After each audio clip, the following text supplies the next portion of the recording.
ಸದ್ಗುರುನಾಥ ಶರಣಂ ಜಯ ಜಯ. ಓಂ ಸಚ್ಚಿದಾನಂದ ಶರಣಂ ಜಯ ಜಯ. ಎಲ್ಲರಿಗೂ ನನ್ನ ನಮಸ್ಕಾರಗಳು. ಯೋಗ ವಾಸಿಷ್ಠ ನಿರ್ವಾಣ ಪ್ರಕರಣದಲ್ಲಿ ವಸಿಷ್ಠರು ಶ್ರೀರಾಮಚಂದ್ರನಿಗೆ ಉಪದೇಶವನ್ನು ಮಾಡ್ತಾಯಿದ್ರು. ಈ ಜಗತ್ತು ಬ್ರಹ್ಮದಲ್ಲಿ ಸುಷುಪ್ತವಾಗಿರುವಂತೆ ಇರುವುದರಿಂದ ಶಿಲಾಪದ್ಮದಂತೆಯೇ ಇದು ಇಲ್ಲವೆಂದರೆ ಇಲ್ಲ, ಅದು ಅನಾಶವಾಗಿರುವುದು ಎಂದರೆ ಹೌದು. ಈ ಜಗತ್ತು ಬ್ರಹ್ಮದಲ್ಲಿರುವ ಬ್ರಹ್ಮತ್ವದಂತೆ ನೋಡುವವನು ಇಲ್ಲದಿದ್ದರೆ ಇಲ್ಲವಾಗುವುದು.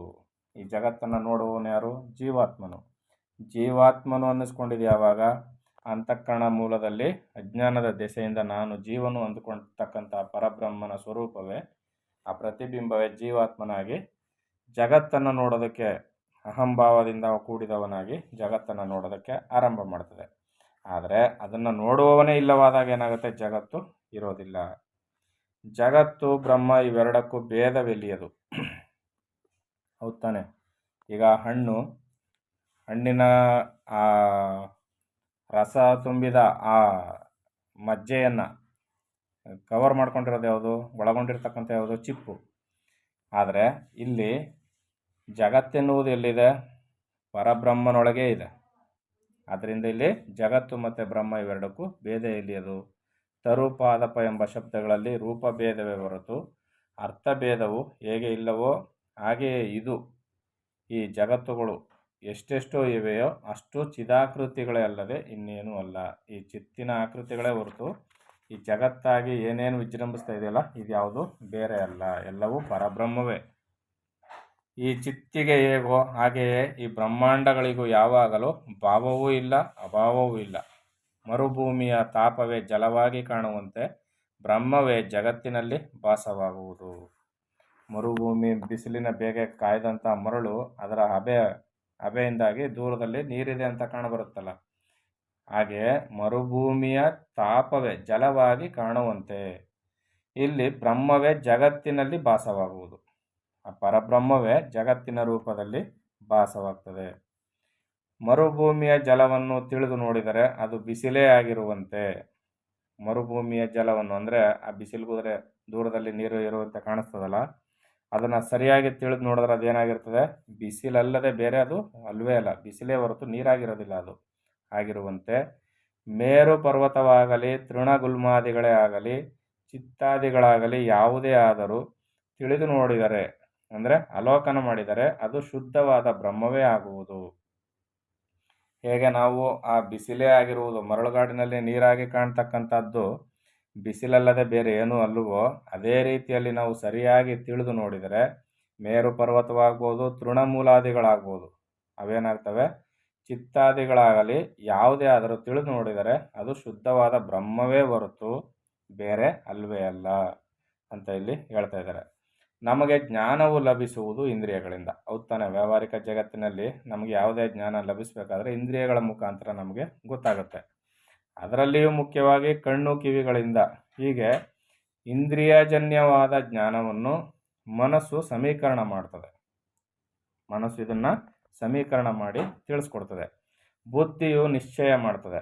ಆದರೆ ಮನೋಬುದ್ಧಿಗಳು ಜ್ಞಾನವನ್ನು ದೇಶ ಕಾಲ ಕರ್ತೃ ಕರ್ಮ ಸಂಬಂಧಿಯಾಗಿ ಅರಿಯಬಲ್ಲವೇ ಹೊರತು ದೇಶ ಕಾಲ ಕರ್ತೃ ಕರ್ಮಗಳಿಗೆ ಅತೀತವಾಗಿರುವುದನ್ನು ಅರಿಯಲಾರವು. ಅರ್ಥ ಆಗ್ತದೆ ಅಲ್ವಾ? ಮನಸ್ಸು ಮತ್ತು ಬುದ್ಧಿಯಿಂದ ಪರಬ್ರಹ್ಮನನ್ನು ತಿಳ್ಕೊಳ್ಳೋದಕ್ಕೆ ಸಾಧ್ಯ ಆಗೋದಿಲ್ಲ. ಯಾಕೆ?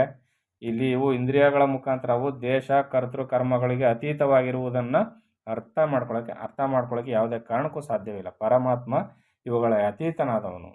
ಇವೆಲ್ಲವೂ ಪರಮಾತ್ಮನ ಒಳಗಿದೆ ಹೊರತು ಪರಮಾತ್ಮನನ್ನು ಹಿಡಿದಿಟ್ಟುಕೊಂಡಿಲ್ಲ ಇವು. ಆದ್ದರಿಂದಲೇ ನ ತತ್ರ ಮನೋಗಚ್ಚತಿ ನ ವಾಕ್ ಮೊದಲಾದ ಶ್ರುತಿಯು ಹುಟ್ಟಿದುದು. ಆದ್ದರಿಂದ ಸಮ್ಯಗಾನಾಲೋಕದಲ್ಲಿ ದೇಶ ಕಾಲ ಕರ್ತೃ ಕರ್ಮಗಳ ಸಂಬಂಧವಿಲ್ಲದೆ ಮನೋಬುದ್ಧಿಗಳು ಗ್ರಹಿಸಲಾರವು ಎಂಬ ನಿಶ್ಚಯ ಜ್ಞಾನವು ಹುಟ್ಟುವುದು. ಆಗ ದೇಶಕಾಲಗಳ ಮಿತಿಗೆ ಒಳಪಡದೆ ಕರ್ತೃ ಕರ್ಮ ಸಂಬಂಧವಿಲ್ಲದೇ ಇದ್ದರೂ ಅಸ್ಥಿ ಭಾತಿ ಪ್ರೀತಿ ರೂಪವಾದ ಮತ್ತೊಂದು ಇರುವುದು ಎಂಬ ಸಮ್ಯಜ್ಞಾನವು ದೃಢಪಡುವುದು. ಆಗ ನಮಗೆ ಸಾಕ್ಷಾತ್ಕಾರವಾದಾಗ ಬ್ರಹ್ಮಣಃ ಕೋಶೋಸಿ ಮೇಧೆಯಾಪಿ ಹಿತಃ ಎಂಬ ತ್ರಿಶಂಕುವಿನ ವೇದಾನುವಚನವು ಅನುಭವಕ್ಕೆ ಬರುವುದು. ತಾನು ಎಂದುಕೊಳ್ಳುತ್ತಿರುವ ದೇಹದ ಒಳಗೆ ಕರ್ಮಕಾರಿ ಎಂದು ನಾವೆಂದುಕೊಂಡಿರುವ ಚೇತನವು ಕರ್ಮ ಸಾಕ್ಷಿಯೇ ಹೊರತು ಕರ್ಮಕಾರಿಯಲ್ಲ. ನಮ್ಮೊಳಗಿರ್ತಕ್ಕಂಥ ಚೇತನ ವಸ್ತು ಕರ್ಮ ಸಾಕ್ಷಿಯಾಗಿರ್ತದೆ ಹೊರತು ಅದು ಕರ್ಮವನ್ನು ಮಾಡ್ತಕ್ಕಂಥ ಕರ್ತೃತ್ವ ಭಾವ ಅದಕ್ಕೆ ಇರೋದಿಲ್ಲ. ಕರ್ತೃ ಕರ್ಮ ಸಂಬಂಧವು ಆರೋಪಿತವಲ್ಲದೆ ಸಹಜವಲ್ಲ. ಕರ್ತೃ ಕರ್ಮ ಇದಿಲ್ಲಿ ಆರೋಪಿತ, ಆದರೆ ಅದು ಜೀವನ ಅಥವಾ ಪರಮಾತ್ಮನ ಸಹಜವಾದ ಕೆಲಸ ಅಲ್ಲ ಅದು. ಈ ರೀತಿಯಲ್ಲಿ ಈ ಅನುಭವವು ದೃಢವಾಗುತ್ತಾ ಬಂದ ಹಾಗೆಲ್ಲ ಅಂತರ್ಬಹಿಶ್ಚ ತತ್ಸರ್ವಂ ವ್ಯಾಪ್ತ ನಾರಾಯಣ ಸ್ಥಿತಃ ಎಂಬ ನಾರಾಯಣನ ದರ್ಶನವಾಗುವುದು. ನಾರಾಯಣನ ದರ್ಶನವಾಗುತ್ತಿದ್ದ ಹಾಗೆಯೇ ಆ ನಾರಾಯಣ ಸಮುದ್ರದಲ್ಲಿ ಅಸ್ಮಿನ್ ಮಹತ್ಯರ್ಣವಂತರಿಕ್ಷೇ ಭವ ಅತಿಹಿ ನೀಲಾಗ್ರಿವಾಹ ಇತ್ಯಾದಿಯಾಗಿ ಮಹಾರುದ್ರನ ದರ್ಶನವಾಗುವುದು. ಆಗ ರುದ್ರಗಣದಲ್ಲಿ ತಾನು ಒಬ್ಬ ರುದ್ರಗಣನಾಗುವನು. ಆಗ ವೇದಗಳ ಅರ್ಥವು ಹೊಳೆಯುವುದು, ಜ್ಞಾನವು ಮನೋಬುದ್ಧಿಗಳ ಸಂಪರ್ಕವಿಲ್ಲದೆ ಲಭಿಸುವುದು. ಅದು ಬುದ್ಧೇಸ್ತು ಪರಸ್ತುತಃ ಎಂದು ಗೀತೆಯಲ್ಲಿ ಹೇಳಿರುವುದು. ಅದರ ದರ್ಶನವಾದಾಗ ನಮಗೆ ಆ ಪರಬ್ರಹ್ಮವು ತಾನೇ ಆಗಿ ತಾನು ನಾನು ಎಂದುಕೊಳ್ಳುತ್ತಿದ್ದುದು ಒಂದು ಜ್ಞಾನ. ಆ ಜ್ಞಾನವು ಪ್ರತ್ಯೇಕವಲ್ಲ, ಒಂದು ಅನುಭವದಿಂದ ತಿಳಿದಾಗ ಜೀವೋ ಬ್ರಹ್ಮೈವ ನಾಪರಃ ಎಂಬ ಶ್ರುತಿಯ ಜ್ಞಾನವಾಗುವುದು. ಅಲ್ಲಿ ಮಹಾವಾಕ್ಯಗಳು ತಾವಾಗಿ ಬಂದು ತಮ್ಮ ಅರ್ಥವನ್ನು ತಿಳಿಸಿಕೊಡುವವು. ಇತಿ ಶಿವ ಅಂತ ಇಲ್ಲಿ ಗುರುಗಳು ತಿಳಿಸ್ಕೊಡ್ತಾ ಇದ್ದಾರೆ.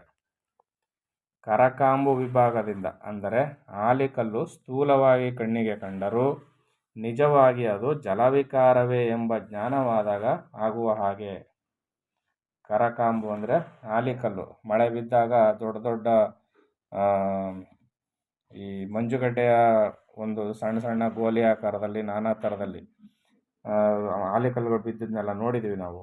ಅದು ಜಲವಿಕಾರವೇ ಹೊರತು ನಿಜವಾಗಿ ಅದು ಆಲಿಕಲ್ಲಿನ ನಿಜ ರೂಪ ಅದು ನಿಜ ಅಲ್ಲ. ಅದು ಸ್ವಲ್ಪ ಹೊತ್ತಾದ್ಮೇಲೆ ಮಳೆಯಲ್ಲಿ ಕರಗೋಗುತ್ತೆ ಅದು. ಹಾಗೆಯೇ ನಮಗೆ ಜ್ಞಾನವಾದಾಗ ಆಗುವ ಹಾಗೆ ಯಾವ ರೂಪವೇ ಅವಶಿಷ್ಟವಾಗಿ ಉಳಿಯುವುದೋ ಅದೇ ಪರಮರೂಪವೆಂದು ಬಲ್ಲವರು ಹೇಳುವರು. ಪಂಚಭೂತಗಳ ಸಮೂಹವೇ ಪಂಚೀಕೃತ ಅಪಂಚೀಕೃತ ರೂಪವಾಗಿ ಎಲ್ಲವನ್ನೂ ಆವರಿಸಿರುವುದು. ಚಿತ್ತದಿಂದ ಹಿಡಿದು ಮೇರು ತೃಣಾದಿ ಪರ್ಯಂತವಾಗಿ ಸಮಸ್ತವು ಈ ಭೂತಗಳಿಂದ ಆಗಿರತಕ್ಕಂಥದ್ದು. ಎಲ್ಲವೂ ಯಾವುದರಿಂದ ಆಗಿರ್ತಕ್ಕಂಥದ್ದು? ಎಲ್ಲವೂ ಈ ಪಂಚಭೂತಗಳಿಂದ ಆಗಿರ್ತಕ್ಕಂಥದ್ದು. ಸೂಕ್ಷ್ಮವಾಗಿದ್ದಾಗ ಯಾವ ಸಾರವು ಇತ್ತೋ ಅದೇ ಸ್ಥೂಲವಾದಾಗ ವಿಸ್ತಾರವಾಗಿ ಕಾಣುವುದು. ಪರಮಾಣು ರೂಪವಾಗಿ ಜಗತ್ ಪದಾರ್ಥಗಳೆಲ್ಲ ಇರುವ ರಸಾತ್ಮಕ ಶಕ್ತಿಯೇ ಪಯ್ಯಶಕ್ತಿ ರೂಪವಾದ ಬ್ರಹ್ಮವು. ರಸಶಕ್ತಿಯೇ ನಾನಾ ತೃಣ ಗುಲ್ಮ ಲತಾದಿಗಳಲ್ಲಿಯೂ ನೀರಿನಲ್ಲಿಯೂ ನಾನಾ ರೂಪವಾಗಿ ಉದಯಿಸಿದರೂ ರಸರೂಪವಾಗಿದ್ದರು ಅರಸರೂಪವಾಗಿದ್ದರು ರಸಶಕ್ತಿಯೇ ಆಗಿರುವಂತೆ ಬ್ರಹ್ಮವೇ ಎಲ್ಲವೂ ಆಗಿರುವುದು. ಇಲ್ಲಿ ಯಾಕೆ ಇಷ್ಟೊಂದನ್ನು ನಮಗೆ ತಿಳಿಸಿ ಹೇಳ್ಕೊಡ್ತಾ ಇದ್ದಾರೆ ಅಂದರೆ ನಮಗೆ ಪರಮಾತ್ಮನ ಕುರಿತಾದ ವಿಚಾರಗಳು ಚೆನ್ನಾಗಿ ಅರ್ಥ ಆಗಲಿ ಅಂತ.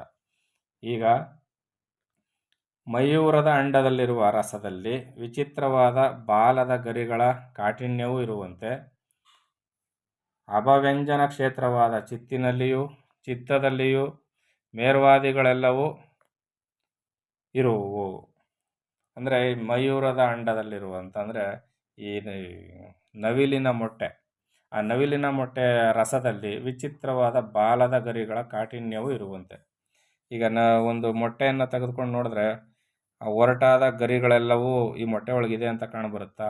ಆದರೆ ಅದು ನವಿಲು ಕಾವು ಕೊಟ್ಟಾಗ ಅದೇನಾಗುತ್ತೆ, ಮೊಟ್ಟೆಯಲ್ಲಿರ್ತಕ್ಕಂಥ ರಸವೇ ಕೂಡ ಕಠಿಣವಾದ ಆ ಬಾಲದ ಗರಿಗಳು ಕೂಡ ಅದರಿಂದ ಉತ್ಪತ್ತಿಯಾಗುತ್ತೆ. ಹೇಗೋ ಅದರಂತೆ ಈ ಚಿತ್ತಿನಲ್ಲಿಯೂ ಕೂಡ ಮೇರು ಪರ್ವತಗಳು ತೃಣಗುಲ್ಮಾದಿಗಳು ಎಲ್ಲವೂ ಕೂಡ ಈ ಚಿತ್ತಿನಲ್ಲಿ ಅಡಕವಾಗಿದೆ. ಮಯೂರ ಅಂಡರಸದಲ್ಲಿ ವಿಚಿತ್ರವಾದ ಬಾಲದ ಗರಿಗಳೆಲ್ಲವೂ ಇರುವಂತೆ ಪ್ರಕಟವಾಗುವುದಕ್ಕೆ ಸಿದ್ಧವಾಗಿ ಬಹಿರ್ಮುಖವಾಗಿರುವ ಚಿತ್ತತ್ವದಲ್ಲಿ ನಾನತೆ ಇರುವುದು. ಈ ರೀತಿಯಲ್ಲಿ ಮಯೂರದ ವ್ಯಾಖ್ಯಾನವನ್ನು ಕೊಡ್ತಾ ಇದ್ದಾರೆ. ಅದನ್ನು ಮುಂದಿನ ಆಡಿಯೋದಲ್ಲಿ ನೋಡೋಣ. ಎಲ್ಲರಿಗೂ ಒಳ್ಳೆಯದಾಗಲಿ. ಓಂ ಸದ್ಗುರುನಾಥ ಶರಣಂ ಜಯ ಜಯ. ಓಂ ಸಚ್ಚಿದಾನಂದ ಶರಣಂ ಜಯ ಜಯ. ಹರಿ ಓಂ ತತ್ಸತ್. ಹರಿ ಓಂ ತತ್ಸತ್. ಹರಿ ಓಂ ತತ್ಸತ್.